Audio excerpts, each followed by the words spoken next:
Hi, my name is Ann Delorey, and I'm the Program Director at the IFC. Welcome to this Unity Walk program entitled Living Faithfully in a Racialized Society, Hearing from a New Generation of Leaders. This dialogue brings together young adults to discuss the impacts of race and racism in their lives and how they are being called to respond at this defining moment in history. As we're well aware, young adults are coming of age in an increasingly diverse society, and their experience and understanding can offer insights to all people of faith who care about racial issues. Amber Khan is our moderator for this dialogue. Amber is the executive producer and host for Interfaith Voices, an award-winning public radio program broadcast on WAMU and across the country that explores how beliefs intersect in public life and influence our interconnected world. Although Amber is Muslim, she credits her third grade Catholic school teacher for her interest in religion and politics, a perfect example of how an interfaith encounter can shape a person. Thank you for agreeing to be our dialogue moderator today, Amber. Now let me hand the program over to you. Thank you, Anne, and welcome to all of you. I am really honored and privileged to be able to be a part of this important conversation. I want to say Interfaith Voices, the program that Anne just described, is actually broadcast, I'm excited to share, around the country, and it's also available as a podcast. And we have been focused and paying close attention to something that many of us have noticed, which is this is an unusual and critical summer in our nation's history. The summer of 2020 will be remembered for many things. A pandemic that has disrupted our way of life. It's tested our understanding and belief in science, and it's challenged us at a fundamental level to think about our relationships and our obligations to each other and our responsibility to each other. It is also a summer that began with the loss of life witnessed by millions around the country under the knee of a police officer in Minneapolis, Minnesota. The world was shocked, and the ripple effect has sparked actions, protests, and conversations, many of which are uncomfortable, about race, identity, and what it means to be an American. So I'm very excited for us to have this conversation, particularly now, because this conversation is not about engaging experts and scholars, but engaging our future generation of leaders, of citizens.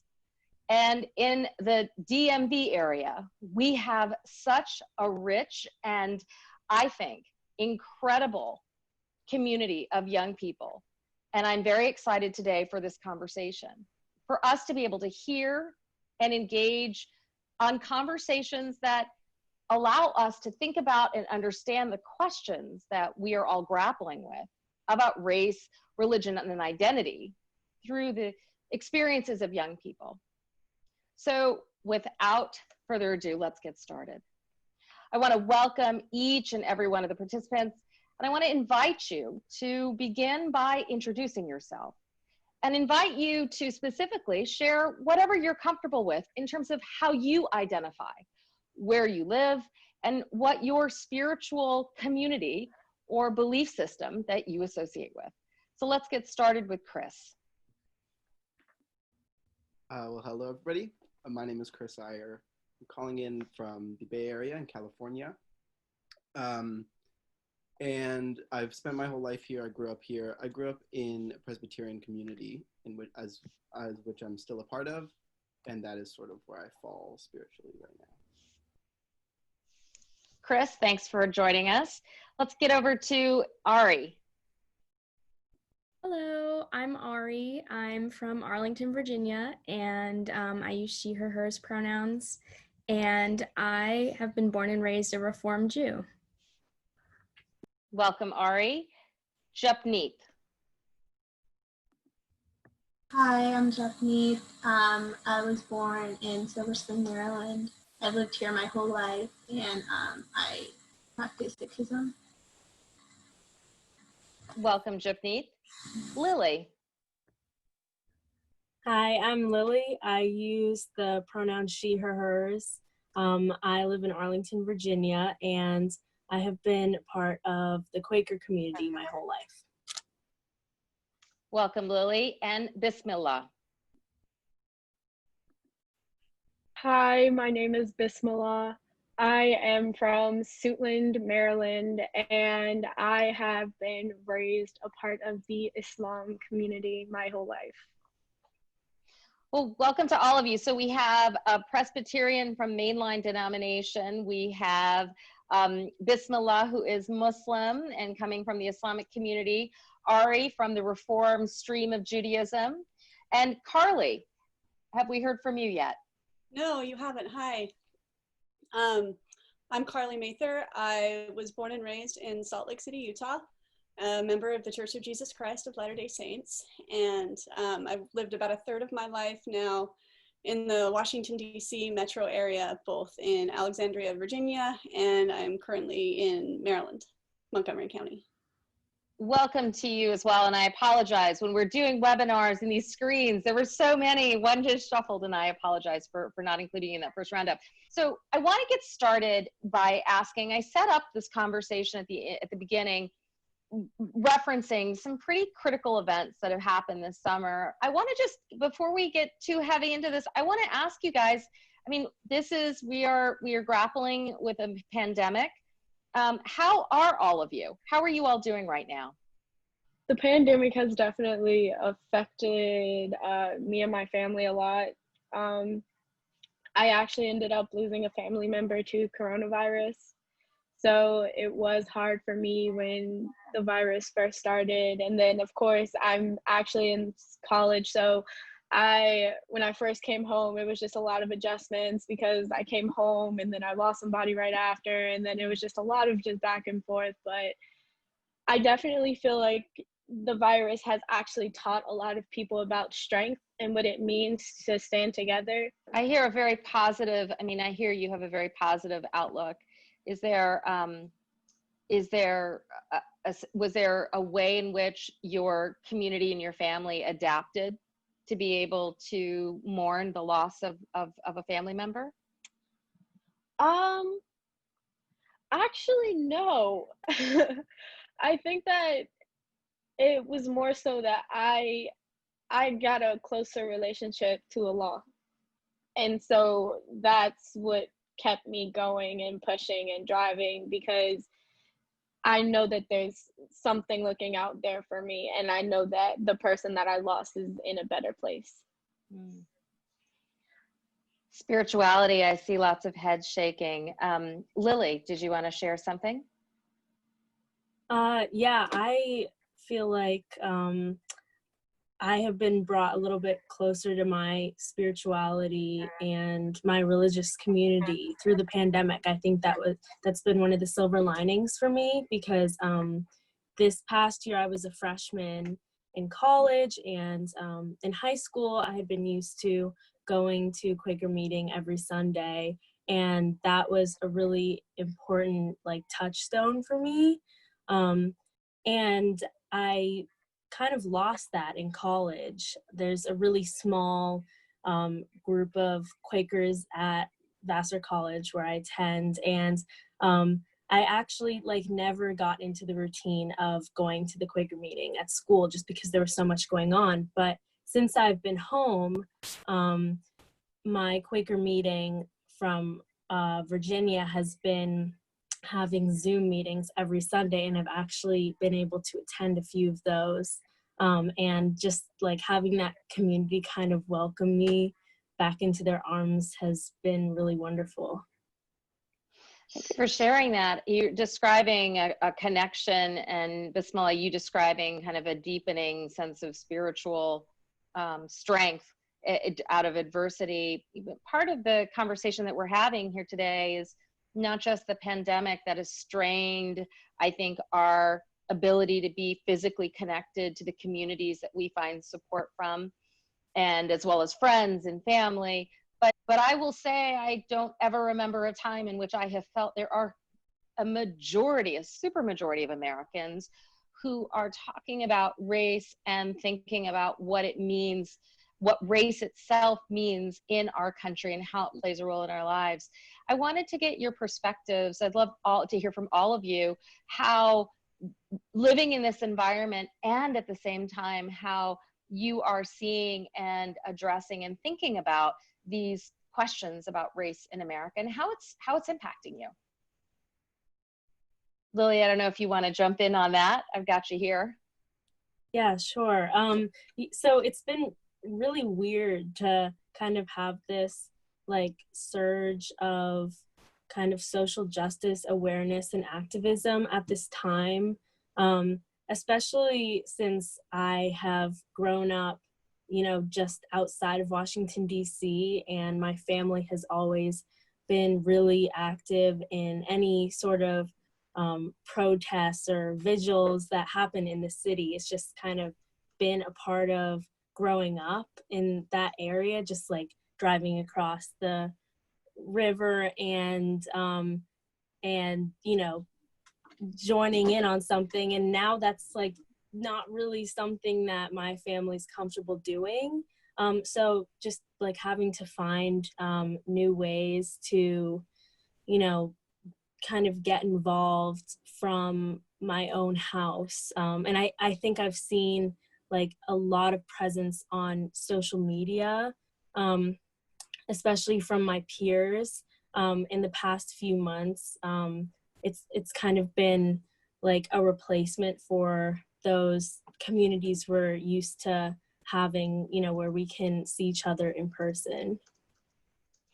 Thank you for sharing that. And I think that, again, the challenge of figuring out how to connect. What about, Chris, I see you were ready to jump into this conversation. Are there some perspectives that you have in what is happening and how things are shifting as it relates to race? Just think, you know, no one's going to come out here and like deny all the pain and suffering that's come of this pandemic. But I think one thing that it's done is shift us out of our daily routines in a way such that, you know, when the world saw the video of George Floyd's murder, especially me personally, but I've seen this in a lot of my peers too, we were sort of ready to grow in ways that we'd never considered before. And like Lily said, some of this is like, okay, how can I speak out on these issues from home? Maybe it's social media in a way that I haven't engaged before. Maybe it's having conversations with people I'd never felt comfortable about before. I think it's been really beautiful for me to see myself sort of take on these things that have previously made me very uncomfortable, to challenge all these assumptions I've made, and to sort of be in a place where I can do that and grow from it instead of having that be a sort of a source of instability. Bismillah, I see you shaking your head as well. I also very much agree with that. I also feel that another strong thing that has a lot of power is the arts. I feel that the arts has a very, it has a strong voice on its own, especially when it's coming from the youth. I previously, like during this time period, I was actually a teacher at Duke Ellington for their summer program. And at the end of it, you know, I got to work with the kids and everything, and they put on this final presentation, and it was a group of all young Black men, all ages 14, talking about the injustices of America. And a lot of people had a lot of things to say about it, and a lot of people had a lot of different opinions about it and things. And it was great because it started a conversation, and it had people actually tell where they were as far as thoughts and processes and things like that. So it was nice because you really got a synopsis from everyone, and you really got an idea of where people's heads are at. So, yeah. And how did it shape? No, I appreciate you sharing that. How did, can I ask, how did others here have similar experiences? Have there been places, unexpected places perhaps even, where topics of race and the discomfort, even Chris, that you're describing, of some of those like reflective conversations have you found other places where you're having those that maybe you weren't having them before? Yeah, I mean, I think there's definitely been sort of almost this like it's a type of peer pressure where like you almost have to talk about this in some respect, at least in certain communities, which is a really good thing because, you know, for example, like among a group of male identifying friends of mine, it's been sort of, we all sort of share similar political views on a lot of these issues, but it's been a time where we sort of felt like, we should probably have a conversation about like, are we as like men like doing what we can to like affirm like non-male identifying people in our community and stuff like that. So I think that's been like a sort of good pressure going on. And I think to what Bismillah was saying, I think it's also been very inspiring to sort of see that in the arts in the same way. I think to see so much pain come to the surface and to see the ability of some people to really channel that into this beautiful, beautiful, beautiful thing. You know, tons of these protests are having, you know, drummers and musicians follow around. They're painting the streets, these beautiful murals. I think that ability to sort of channel that has been really inspiring in terms of, you know, making, you know, making your own sort of creative mark and channeling that conversation into something that, you know, other people can take in different ways. I just like, I think like in quarantine, like since we're not like doing anything, we can't like afford to like go outside often or like kind of escape the reality of what's going on. Like it's like normally I feel like when stuff happens, like it dies down in like a little bit, like in a week or something. And like because we're in quarantine, because we're stuck with like ourselves and like our thoughts and stuff, I feel like the movement is stronger and people want to like learn more and educate themselves. And like I've definitely had a lot of conversations with my friends about how they felt about things and how they feel going out into the world every single day, not knowing like what's going to happen, like how, like what will be the outcome of like a situation. And I've definitely tried to like involve myself as much as I can. Like I was kind of timid going to protests and stuff, but I felt like at home, even though like I was donating and I was signing petitions, like I felt like being out there was like a completely different feeling than like staying at home. And I know like showing support of like different religions, different backgrounds, like it's important to be like, we're with you, we see you, we hear you, and we love you. So that's kind of where I'm at with everything. Ari, how about you? We haven't heard from you yet. I'd love to get you into this conversation. What have your experiences been like, you know, as all of these events have been unfolding and as you're listening to, you know, your peers here? Yeah, I think first and foremost, my experience has been that of like personal interrogation, which I feel like in and of itself is a privilege to be able to say. I spent my quarantine in the global pandemic thinking about the ways in which I'm immensely privileged in this racialized society that we all live in. But truly, I do feel like I've been able to come to a much more nuanced understanding of the role my race plays in essentially every facet, or I guess the lack of role my race plays as a white person in every facet of my life. I've had some pretty interesting conversations with family members, I would say, having the time to talk to them. I guess it feels like I've noticed, as Lily was saying about the much of the conversation taking place on social media, there's somewhat of a disconnect between our generation and like my parents or even my grandparents, just at a base level understanding of many of the issues that have kind of come to the forefront of conversations over the past few months. So I've been really doing my best to try to challenge, I guess, my parents' assumptions and my older family members' assumptions as well, and challenge them to really interrogate their life patterns, because I'm trying to learn, and I keep learning that like everything that I have and that I do is affected by the privilege that I have as a white person. Quite a few of you have mentioned and used the word interrogate. This has been a time that you're interrogating.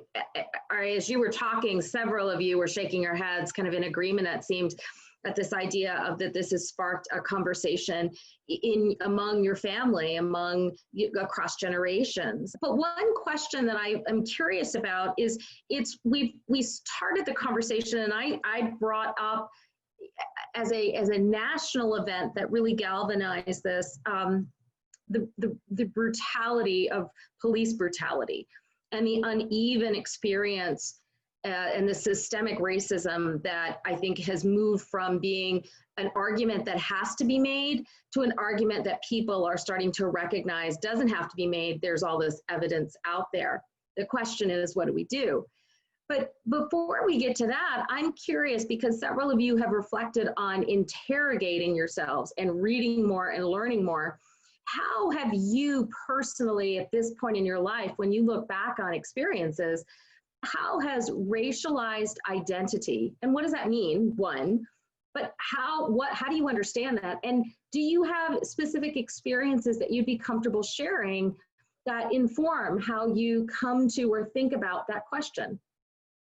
I am an African American Muslim female, so a lot of times I get pointed out for my name or for either the fact that I am Black and things like that. So I'll talk about this one. So I was actually coming back from London. I went to an art school in Washington, D.C., and they had a program that was in connection with an overseas program. And I was over there for about 6 weeks, and then I was coming back from London. So on my way there, I had no issues at all. Like, I was perfectly fine, got there, everything was peachy keen, perfect. And then as I was coming back, I was in the airport, and I was actually an unaccompanied minor. And I was in the airport on the way going back, and they actually ended up flagging my ticket. So of course I was nervous, because I was like, oh my gosh, I'm overseas, I'm 1,000 miles away from my mom, like I don't know what I'm supposed to do. So I call her, and I'm speaking a little bit of Arabic, not a lot. Like it wasn't anything that was too serious or anything. And someone actually said something to me about me speaking Arabic on the phone with my mom. So I got pulled into the back so that they could check all of my luggage and everything, although I was only 17. And I'm still on the phone with my mom and everything, and they're trying to tell me that I have to hang up and I can't speak Arabic in the back and things like that.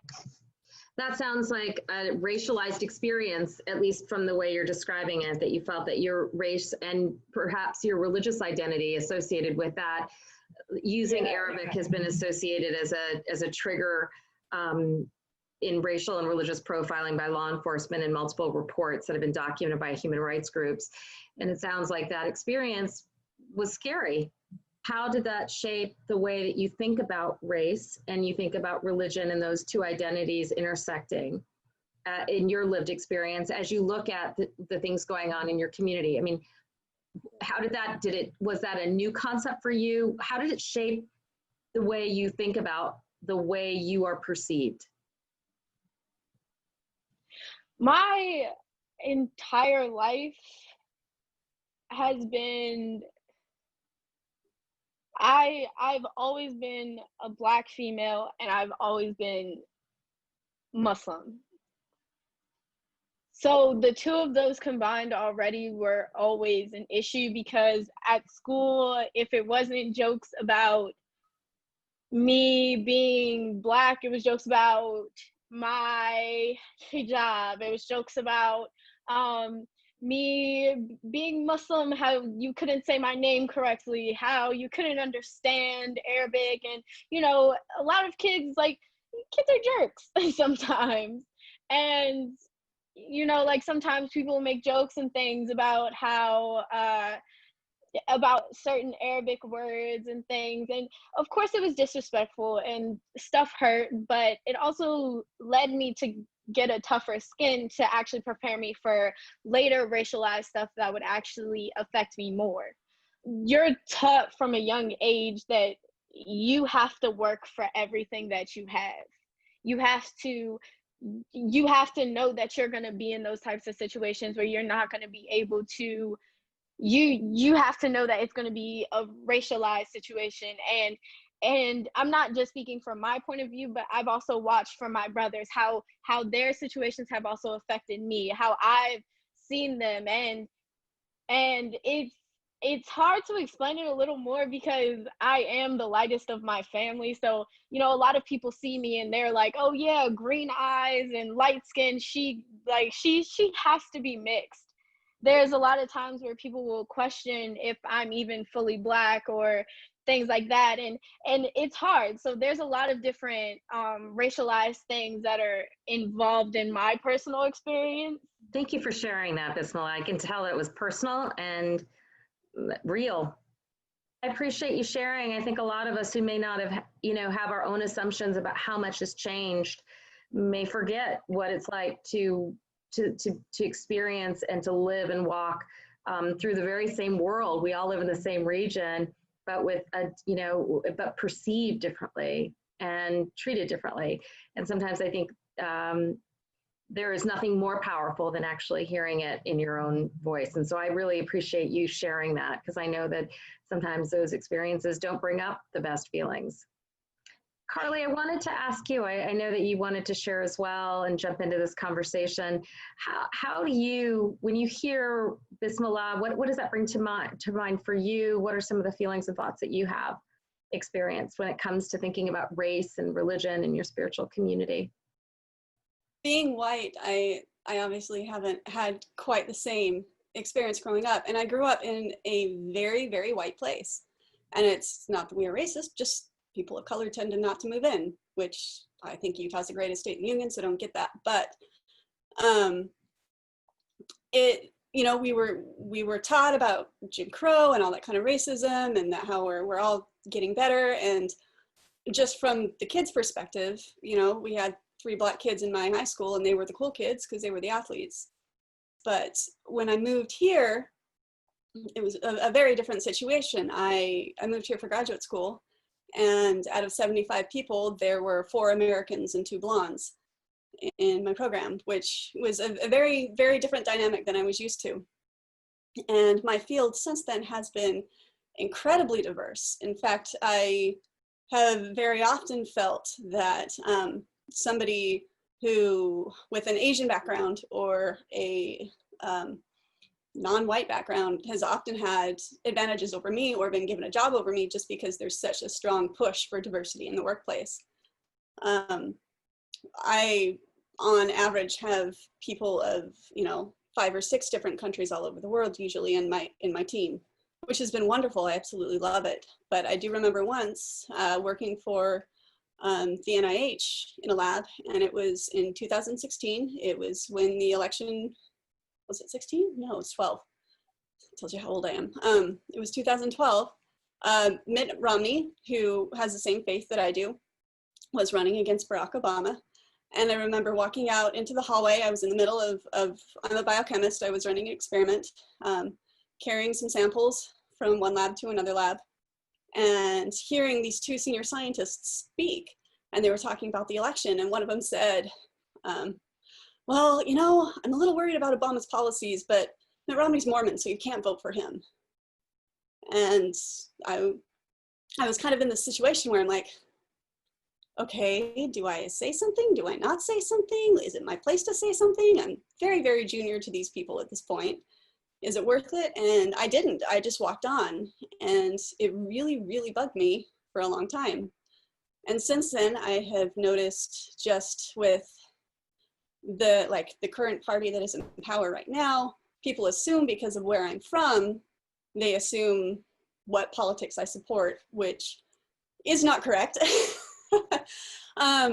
Or they assume that I'm always going to vote a certain way, and conversations, I'll walk into a room and conversations stop, or conversations get a little leery, or, oh yeah, well, we can't talk about this, just because they know what my faith is and they know where I'm from.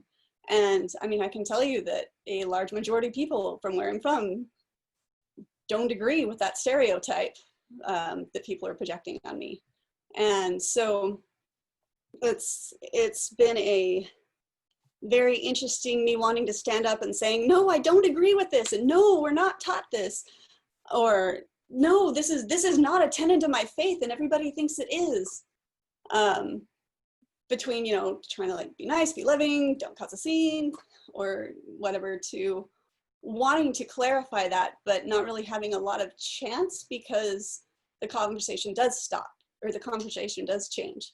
I had one person that I was working for even turn to me in 2016, right after the election. Well, I'm assuming you lean this way, so you know we'll make do.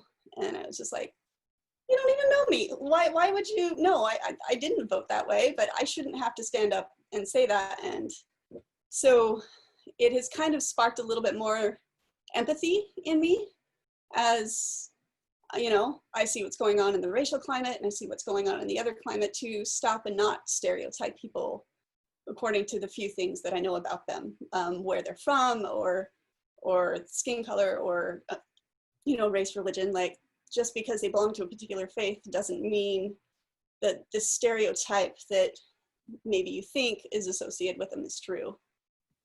And it's been a real eye-opener for me. It's been a frustrating one that I you know, I feel bad that people have to deal with that probably much more than I do normally. But yeah. Thank you for sharing that. Lily, did you want to jump into the conversation? There were so many things that you mentioned there, and I'm going to put a pin in my questions for you, Carly. I want to thank you for sharing, because you touched on both racial, kind of the racial dynamics in the workplace that you've had to confront, perceptions about the way in which being a member of a religious tradition that is a minority tradition, that it also wrestles with tropes and misperceptions, and how you manage and deal with that. Lots of things there for us to kind of dive a little deeper into. And Lily, I want to jump over to you if you're ready.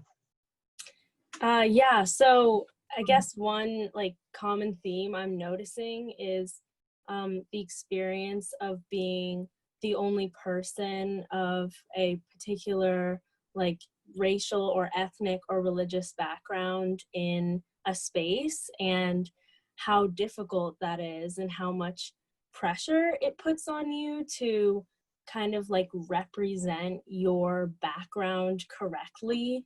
And I feel like in some ways it's something I've faced occasionally as a Quaker, since there are a lot of misconceptions about Quakerism. You know, you get like, oh, aren't you Amish, or stuff like that.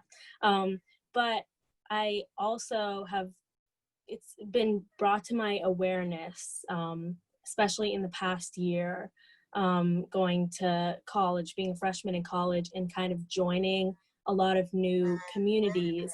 I've kind of been made more aware of my white privilege, in that it helps me fit in places. I don't usually have the experience of joining a group and not seeing anyone else who looks like me, and not feeling represented. And even at my school, which is pretty diverse compared to the schools I grew up in high school and elementary school, it's very prevalent. And you know, this year I actually joined the Ultimate Frisbee team, and some of you might know that it's a very white sport, and that's not even something I was thinking about when I joined it, but it was brought to my attention by someone on one of the teams who said that she's of Asian American background. She said she almost quit because she didn't feel quite welcomed in the community. You know, even though there was no one saying like, oh, you don't look like us, you know. It's intimidating. It's an intimidating experience to be the only person of a certain background when you're joining a new group. You know, how does I appreciate you bringing up privilege, because I think privilege is something that we're hearing a lot in our discourse, and understanding what privilege means. I was interviewing someone recently who said, when people hear white Christian privilege or white privilege, it provokes a sense of defensiveness, like that they've done something wrong and they've benefited without being asked or raising their hand and requesting a particular benefit or ability to benefit from something. And the response that she said, she's a trainer and she does a lot of these faith-based, actually racial trainings. And she said, you know, the thing about privilege is that it's about creating an awareness about the unseen opportunity that you receive, or the lack of discomfort you may feel when you enter into spaces in which your difference or the way in which you intersect in that space does not feel, it allows you or gives you benefit, to put simply. And it was striking because she said, one of the byproducts of this conversation that we're having in the country about privilege is also about the struggle we're having for finding the language to be able to make those connections and to have those conversations. I wanted to ask you, Ari, you know, you mentioned at the beginning, you were talking about that this has provoked some very powerful conversations. The Jewish community historically played a very critical role in the civil rights movement. And, you know, the stories, at least from my history, were one of the early civil rights movement was an interfaith movement in which you had Muslim, Jewish, and Christian voices and leaders praying with their feet is the expression I used to hear often. But in the last few years, we've seen coalitions, and even within the social justice spaces, the issue of and the way in which whiteness and religious identity, where one would think that they work together, that there's a natural affinity. You know, racial identity sometimes creates a challenge or a tension with the perception or the ability to belong to a cultural construct that is white. And I've been reading and talking with some African-American rabbis, and it's been fascinating to hear some of the conversations that are taking place in synagogues around our region and also around the country and world. Would love to hear, I see you shaking your head, I'd love to get you into this conversation. What are you hearing, and how is this conversation, what is this conversation bringing to mind for you?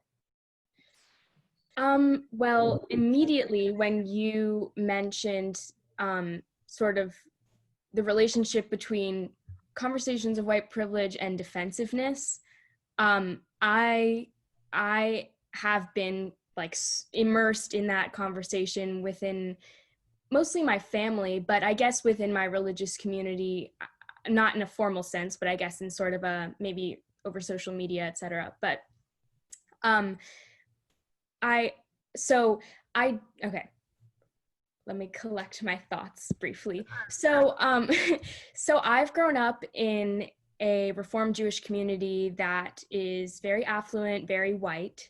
But there's this interesting sort of tug in the Jewish community. So backing up really quickly. So I would say the Reform branch of the Jewish community, I'm not so familiar with the others, but the Reform branch is very committed to social justice. It's in our values. It's something we talk about and we have conversations about regularly, until this idea of white privilege comes up, and immediately people get defensive. And this is mostly, I've noticed in older generations.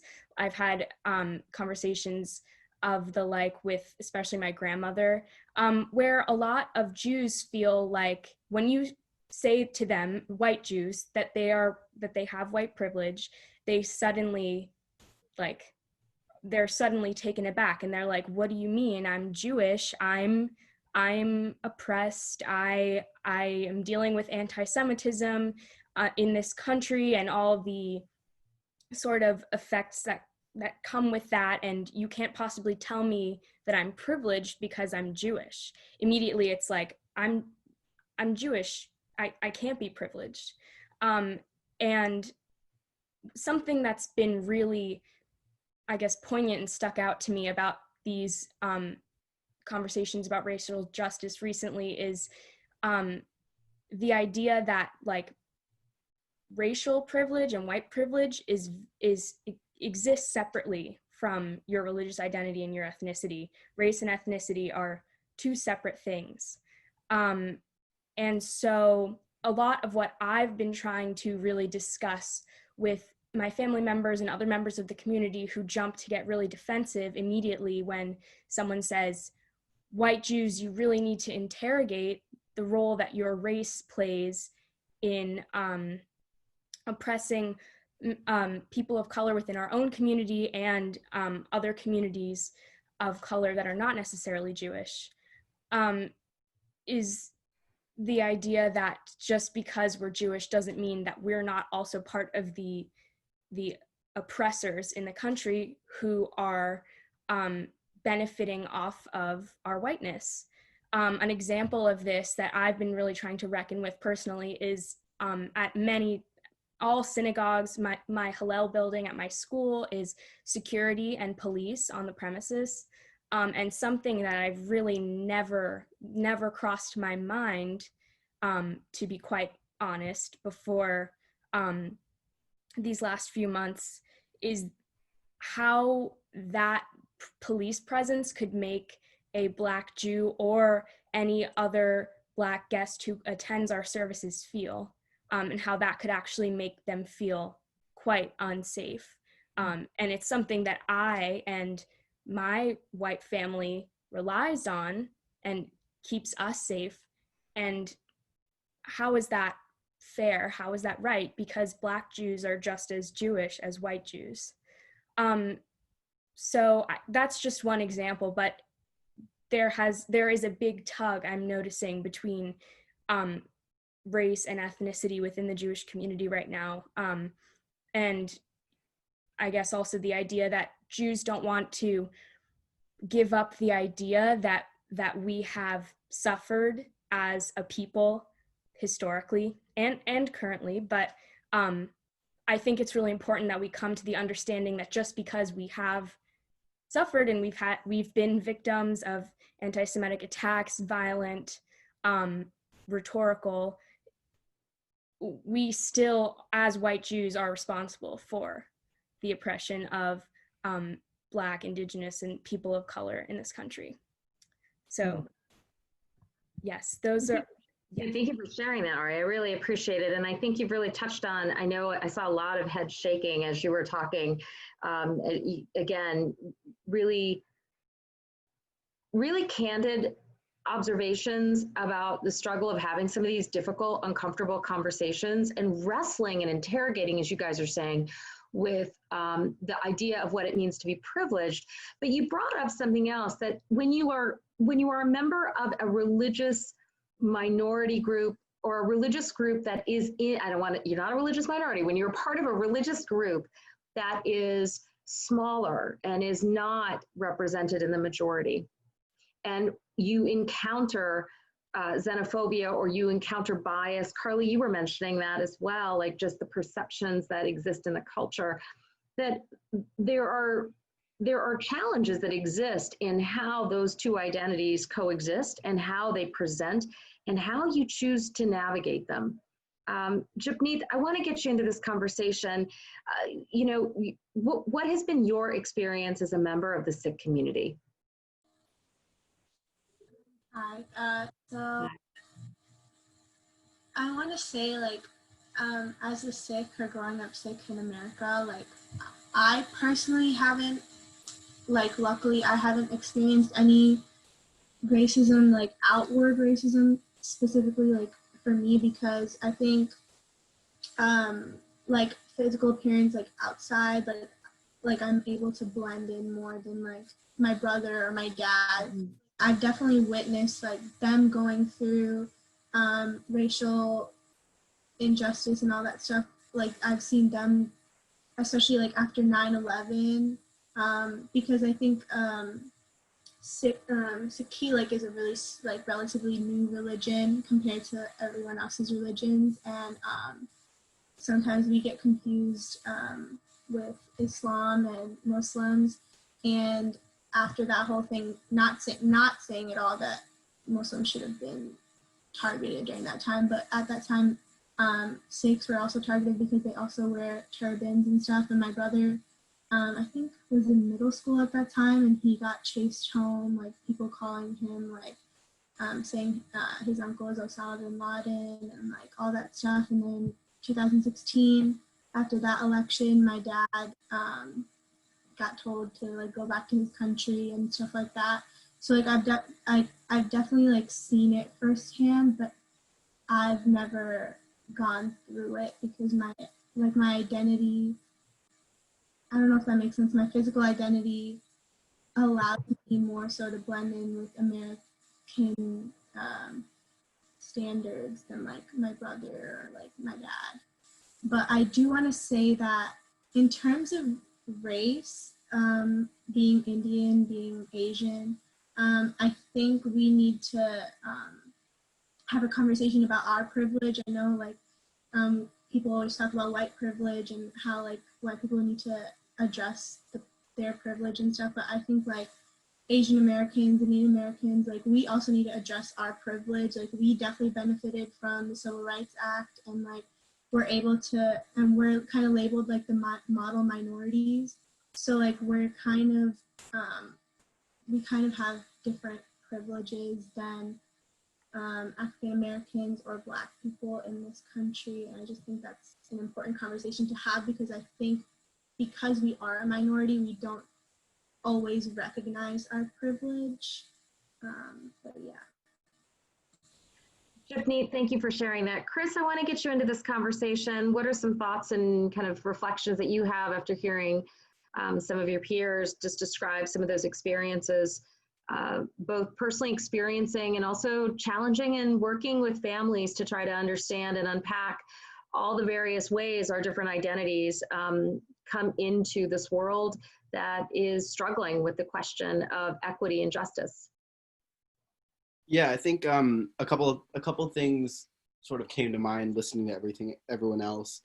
The first being this sort of through line that a couple of people have talked about this sense of, like, you know, how can you blame me if I'm also the victim of certain forms and systems of oppression? Like, how can any blood sort of be on my hands? Like, that makes no sense. Because I think a lot of people identify with that sentiment of, like, you know, sure, you know, police brutality is awful, but, like, as an Asian American, I face certain things, and, you know, a lot of people think, you know, you can't really hold me accountable. And so a take that I actually thought was really moving on it comes from Patriot Act by Hassan Minhaj. I don't know if any of you guys are familiar, but he speaks really candidly about to the Asian American community, specifically South Asian American community, that I felt very compelling. The message being, like, or at least, like, represented metaphorically, like, if you look at this situation of the murder of George Floyd, you have an Asian American calling the police on him, and you have an Asian American standing watch as this police officer is choking him. And I think this goes to something really critical, which is that you can really be part of this system in even just, like, thoughtless ways. You know, calling the police, that's something that, like, every kid is, or many kids are taught to do.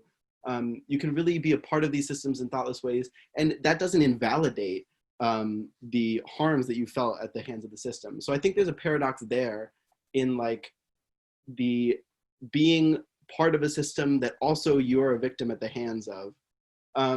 I think another paradox that came to my mind is sort of this idea of empathy and erasure. And I think, you know, on one level, it's like, on one level, there's this sense in which we want to believe in the connectedness of everybody. We want to believe in the sort of kumbaya thing. And that's a very spiritual idea, by the way, is that, you know, God or whatever, whoever you believe in is sort of manifested in all of us, is sort of looking out for all of us in a way. But on the next level, you realize that that is erasing, you know, like in Lily's Ultimate Frisbee team, that's erasing the experience of this Asian American woman, or you know, that erases, you know, the you know, bullying and these mean things being told to the relatives of Japneet. You know, it erases all these things, and you're realizing, you know, we actually can't sort of believe in that. But then even one level deeper, I think there's this really profound empathy in being able to put yourself in not the mindset of, oh, that could have been me, because we've talked about these privileges, the reason that it couldn't have been you, and the divisions, that the real divisions there are between races and between religions. But, you know, the arbitrary of my place in all of this, the arbitrary of me being, you know, a man, a white passing man in many situations, of not being, you know, Black or Indigenous, or certain of these groups that are really suffering more than my community as an Indian American. And so I think there's just a really profound sort of empathy that can be called upon by recognizing this sort of connectedness of humanity, and also grappling with that paradox of, you know, there are actually these very real divisions that are causing, you know, suffering and harm that we need to be acknowledging.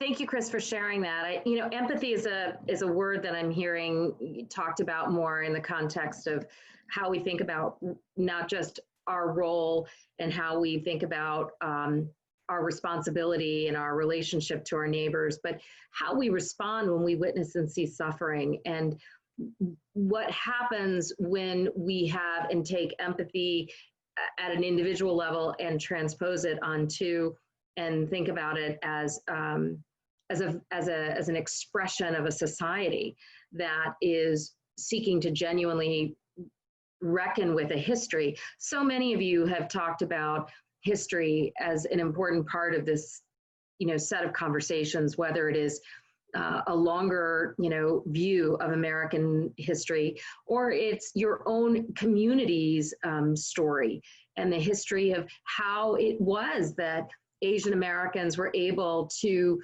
eventually immigrate to the United States. And it was after a series of lawsuits that and civil rights efforts that would not have happened without the work and the struggle of people of color, and particularly Black Americans and African, Indigenous Africans, seeking to address those. Of what I see percolating, and it raises the question of empathy, but it also raises the question of our shared understanding of what our histories look like and what our stories look like. Bismillah, I want to ask you to jump in on this. When you're hearing this, what are some things that, you know, this brings up for you? I don't know, like this whole conversation and a couple of other conversations that I've had over the past couple weeks, in addition to like the past couple years, is that I personally really feel like everything starts at a young age. And what I mean by that is, it's exactly what Chris was just saying about you're taught from a young age to call the police. So from a young age, it's already idealized that the police are a good form of communication. That's who you call when you're in danger. That's the good guy. That's kind of like how it's already, like how it's set up from a young age. In addition to that, I think it's also a part of the conversation that now we have to have that conversation of what can we do to change that. We're talking about making more steps and about the way in which different people are we're trying to educate you, Bismillah. And Chris, I saw you in there kind of shaking your head. I want to get you into this conversation. And then I want to ask all of you just to start thinking, you have referenced your faith, each and every one of you. I'm curious, as you look at the struggles that we are facing, the questions, the realities that you are learning about and interrogating, as you say, I would love to get you to share a little bit more about where you find hope. What gives you inspiration? So, Chris, I'm going to kick it off to you, and then maybe we'll head over to Carly. Yeah, I think, thanks for that. I think this actually goes very well with some things that Bismillah was saying about youth. And I think, like I read, James Baldwin used a metaphor of a mirror that, you're born into this world in America, and, every face that you see around you is white, and you haven't looked in a mirror, so you just assume that you are too. And I think this goes to a definition of white that's more about power maybe than about race, is that it's putting this mirror to yourself. And this is something that, I see a lot of people, especially young people, doing this summer, especially, is, putting this mirror, like everyone's been saying, self-interrogation. And what that does is I think it, generates this sort of consciousness that you can then take out into the world. And I think one real source of hope for me is looking at my peers, looking at young people, because I think obviously everyone has something to offer in these sort of things, but we're really at a point, and this has been sort of dominating my thought recently, where we have so much to give. We have, in addition to, just like coming into adulthood in our local communities, et cetera, we're at a point where we're deciding what to do with our life, what mark we want to be, pursuing to put on the world, and what sort of people we want to touch on the way. And I think it's been really inspiring for me to see those around me choosing to, dedicate themselves to something like this, choosing to really reflect on their own complacencies and assumptions and stuff like this, and choose to sort of devote themselves to it. I'm thinking about what has been said for the last little bit, and about the conversation about what we can do and where we are. And I love how such a tragic event has opened up this dialogue. I think it's great. I think it's something that not a lot of people had thought about. It's like I said, where I come from, there's not a lot of diversity. People don't think about it. But I also think about, Chris, you mentioned, an Asian man called the police and unconsciously being part of the system. But I don't believe he was doing anything wrong. George Floyd was committing a crime. He did not deserve to be murdered brutally, obviously not. But calling the police on somebody who's committed a crime is a good thing. Like 90% of the police force, I believe, are good. I just think that there's definitely a faction that needs to be rooted out and stopped. I have been taught from a very young age, and I think one of the strongest tenets of my belief, and as you said, Amber, about a place where you gain hope, is the only persons whose actions I have any control over are myself. And so the fact that this has spawned so much of, like we talked about, interrogation and turning inward and thinking about yourself, and how, I might be part of a minority, I might be persecuted at some point, but that doesn't necessarily make me not part of the problem. That's huge. I think that turning in, I've thought about that a lot. I've thought about things that I've said, things that I've done. What can I change? I remember when I was young in a church class, a Bible study or something, and you're reading the Bible, different things, and it talks about race in some places, and which has become very controversial. And somebody raised their hands and said, okay, well, if we're all in heaven, is everybody going to be white? And I remember my instructor turning and said, no, everybody's going to be like God. And I think that was just like a beautiful sentiment. We're, according to my faith tradition, we are trying to become like our Heavenly Father. We are trying to become like Jesus Christ. We are trying to develop that love for other people. We are trying to develop that understanding. And that's the only thing that I can do. I can speak out to the point that I can, but my actions will always be louder than my words. And the way that I show love to other people is always going to have a much bigger effect than something I post on social media. And that's just been the number one for me. Like, check myself, try to come to a place of understanding where other people are coming from. I don't know their background. I don't know what they've been through.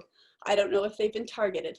I don't know if their reaction is more of a defense because of a bad experience versus, you know, just something they've been taught wrongly. And to try to understand that, try to show love to that, and try to show by example that, you know, there is a better way, and we as a society can get better. Carly, I appreciate you sharing that, and I appreciate you, bringing your perspective and your point of view there.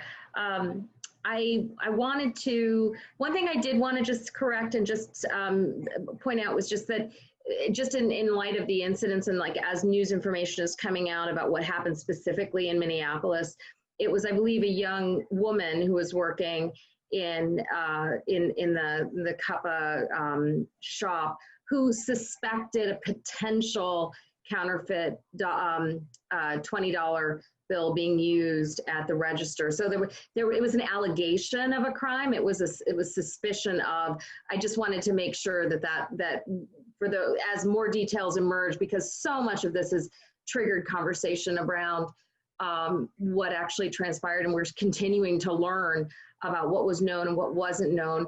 But the use of force that everyone saw was something that I think has triggered so much conversation. I know you weren't disagreeing with that. I know you absolutely, I could hear you absolutely agreeing that you were not, that wasn't justified. But the fear that triggers someone to call the police, the fear that triggers someone to be suspect of a person based on things that they don't know, whether it's a termite on their head or something that inspires a sense of uncertainty or discomfort.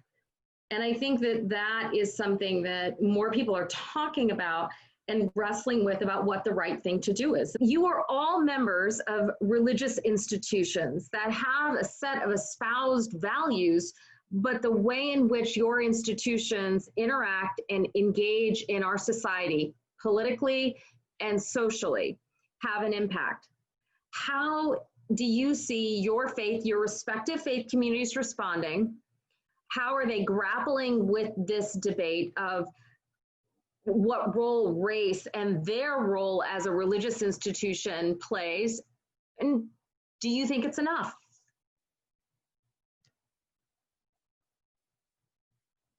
Japneet. Okay, so as the Sikh community, so I think we have I'm speaking for myself specifically, like the reason why I think the Black Lives Matter movement and everything that's going on right now is so important that I really want to be involved and I really want to show my support is because the way that Black people are treated in America here are kind of like how Sikhs are treated in India.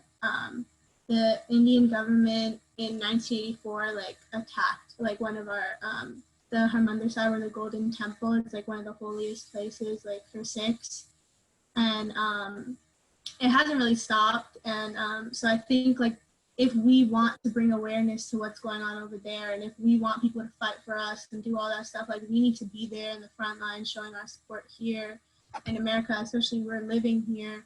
So personally, my community, my direct community that I'm a part of, we've gone out to protest. We've I know some people have provided food, we call it langar. So we took a bunch of food from the Gurdwara, which is our holy our temple, and we've taken food there. We've tried to show our support.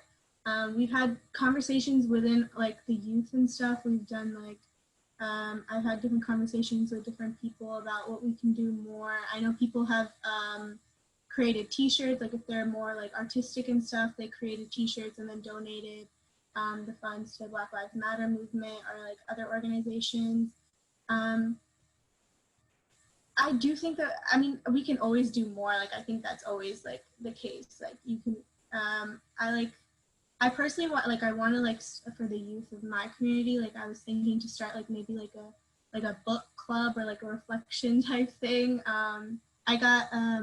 I recently like just got the book, like The New Jim Crow. I got to start that. And I got, I don't know, I think James Baldwin book I just purchased recently too. Both those books, I think like it's just important to read right now, like get yourself educated. So I think I'm going to reach out to a couple of my friends, like a couple of the youth, and try to see like if I can start something like that so that we can have like an ongoing debate so it doesn't just like die down or anything. But yeah. Thank you, Japneet. Carly, did you want to jump in?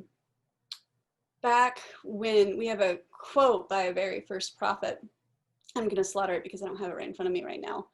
But back during the presidential election in 2016, when there was a lot of talk about much more checks, making it harder for people of the Muslim faith to come in, I remember that our current prophet posted a quote by our first prophet that said, "I would stand up and defend the faith of a Muslim man just as soon as I would stand up and defend the faith of a Mormon man, because once his rights are taken away, my rights are taken away."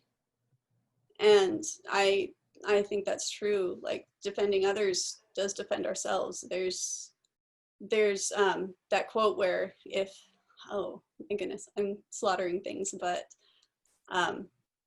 where they talk about, oh, when they came from the Jews, I stayed silent because I wasn't a Jew. When they came for the Christians, I stayed silent because I wasn't a Christian. But when they came for me, there was nobody to speak for me left.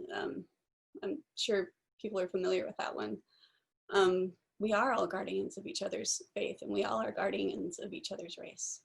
That's the only way it can be, the only way that we're going to survive, and doing what we can, reaching out, making money, making your voice heard. That's what's important. That's how we're going to do it. Thank you, Carly. Ari?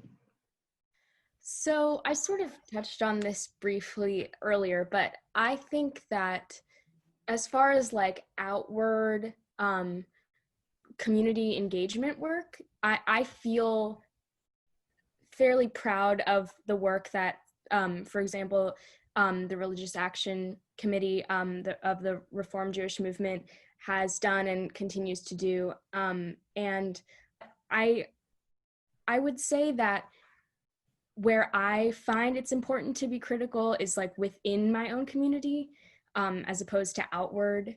Because I feel like while much of the work we do that's great is in supporting other adjacent communities that need our help, we have plenty of problems that we still have to reconcile with inside of our own community, which I also touched on earlier. But I would like to see more, and I would like to play more of a role in going forward discussions of race within the Reformed Jewish community, and how white Jews play a role in exclusion or even erasure of the identity of a Black Jew, and how everything is very white-centric in our traditions and in my like synagogue, in my congregation especially. I think that there's work to do and that we can do better in that regard. So I really, and as everyone has been touching on, I do think that it starts with our generation being really cognizant of that and bringing that into our conversations going forward and growing up as Jews, because it's so important to remember that race plays a role in every single part of our society in America, including in our religious traditions. And I think that we can't shy away from like facing that and dealing with it and grappling with it and struggling with it, and then as we come to terms with it, figuring out ways that we can address it and make all members of our community feel validated and whole and welcomed. Yeah. Ari, thank you so much for that. I'm mindful of time, and I hope that this conversation continues. It's been really great to hear from each and every one of you. A couple of things that I have heard and I look forward to thinking more deeply about, which is not only the kind of personal struggle that each individual has to make choices about how they navigate through the world, but what I'm struck by is each of your perspectives about how to not only interrogate your own personal views, but to think about engaging in some of those conversations in your community, in your workplace, in your schools. And it is, I think, as you just said, Ari, it is the question of race, but also religious identity and how it's racialized. To be a Sikh or to be Muslim or to be a member of an indigenous religious community that is not predominantly white inherently becomes racialized. And how those identities intertwine and are even defined is something that we are grappling with. And we are, as we started the conversation off, talking about all of this via Zoom because we are also struggling to stay connected. And I hope that conversations like these, in which we can share our own personal experiences and the areas in which we have different points of view, and let's be clear, there are different points of view, even in this conversation, that those have a space to be heard and talked about respectfully. And so I, with deep appreciation, thank each of you for joining. I look forward to watching and seeing all the different ways that you are going to continue to positively shape our community. And once again, thank you, Anne, for facilitating and hosting this conversation.